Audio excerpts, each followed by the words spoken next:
Banco Central hace encuesta de confiança de consumidor na riba nossa economia e para que nós está preocupado sobre o Banco Central seu resultado de encuesta está confirmar o que nós estamos avisando nos últimos 7 lunas do governo de AFP Futuro. O governo aqui de AFP Futuro ha uma campanha e na poner em um programa de governação também com melhorar o poder de compra, na baixar custo de vida, na procurar para não ter inflação e não procurar para baixar o preço no supermercado. Nós estamos de acordo com o ministro Geoffrey Weaver avisa que o frigideira na Aruba está baixo e não procurar para llenar o frigideira back na Aruba. E esse aqui é o resultado de enquesta que agora assim, koopkracht Arubano verder uitgehold.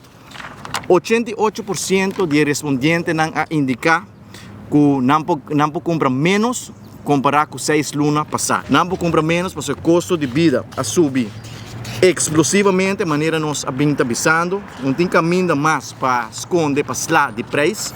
Essa aqui é o que o enquestador respondente não a contestar.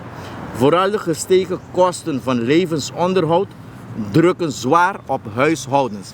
Essa aqui é a confirmação de lo que nós está señalando, que o custo de vida a aumentar desde que o governo de AFP Futuro a começar a governar o país, poder de compra vai atrás, tem inflação, nós estamos a reconhecer isso aqui, menos o ministro Geoffrey Weaver. Ele avisa nós no parlamento que 99% de preço na Aruba não sube.